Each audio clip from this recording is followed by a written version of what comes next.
Si è concluso con la redazione di un documento, il convegno voluto dagli ordini degli architetti di Agrigento, diretto dal presidente Rino Lamendola, che ha visto qualificati interventi, tra questi quelli del rettore dell'università e campus, che ha affermato come sono particolarmente orgoglioso di essere qui. Tratterò il tema del ponte sullo stretto di Messina, che ho ribattezzato il ponte sul Mediterraneo, perché la struttura è geostrategica e la sua presenza determinerà un cambio di polarità. Noi guardiamo verso l'Africa, il suo futuro merita di essere affrontato perché nei prossimi 30 anni l'Africa raddoppierà la propria popolazione, avrà la sua autonomia ed è questo il mercato del futuro. Quindi una tavola rotonda moderata dal collega Di Zaccaria per stimolare il dibattito con tutte le parti attive della città. Particolarmente apprezzato l'intervento di Don Mario Sorce, che ha affermato come non dobbiamo essere noi a chiedere con il piattino in mano, ma a pretendere. Noi non siamo cittadini di serie B, e di ricordarsi dei nostri politici alle prossime elezioni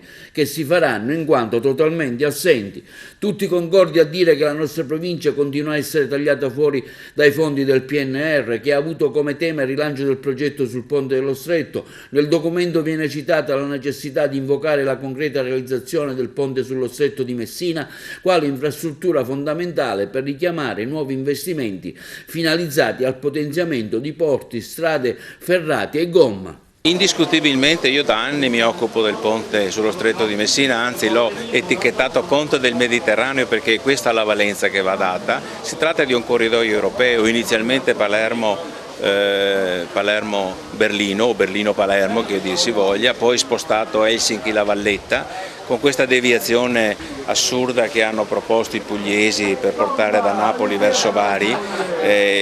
tagliando fuori completamente la Sicilia, la Calabria e la Basilicata. Ecco, oggi ci sono delle prospettive perché è unanimemente riconosciuta la necessità di fare il ponte. Il problema è che siccome politicamente non vogliono in qualche modo riprendere il ponte già approvato per motivazioni che sono da un lato politico ma anche giuridiche, e allora si è spostato prima la questione sul tunnel, che era assurda, adesso sul ponte a tre campate, che è pure assurdo, per perdere tempo. Questa commissione ha deliberato che il ponte si deve fare, questa precedente, adesso devono fare una gara, perché questo è il problema, per affidare lo studio di fattibilità e quindi ritornare a 40 anni fa.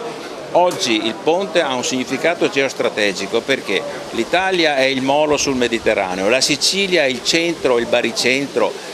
l'ombelico del Mediterraneo e può diventare l'ombelico del mondo tra due continenti, perché il futuro passa attraverso l'Africa, quindi bisogna immaginare che la proiezione mediterranea è in realtà la proiezione verso l'Africa e questo nel giro dei prossimi 20-30 anni lo toccheremo con mano, perché ci sarà il raddoppio della popolazione in Africa e da questo punto di vista può tornare in auge il collegamento tra la Tunisia e la Sicilia, che era stato già commissionato dalla regione siciliana nel 2004-2005 all'Enea, che io ho ripreso e secondo me ha senso poterlo fare o perlomeno poterlo immaginare in una visione che non sia quella di domani mattina delle elezioni, ma quella che noi lasceremo ai nostri figli e ai nostri nipoti, ai quali abbiamo il dovere di consegnare un mondo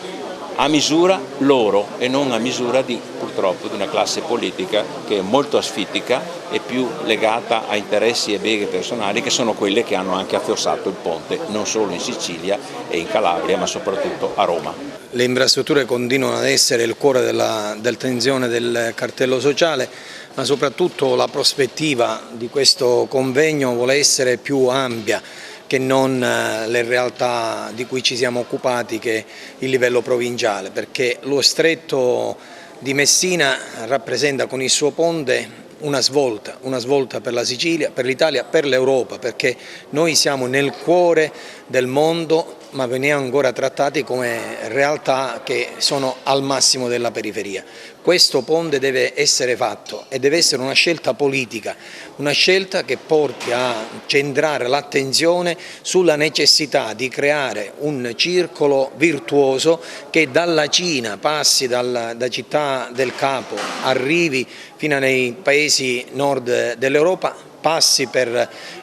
Agrigento e i nostri porti e possa arrivare attraverso lo stretto in tutta l'Italia e naturalmente nel resto d'Europa e dell'Asia. Quindi questo davvero rappresenta un punto nevralgico di svolta per l'economia siciliana e naturalmente italiana ed europea.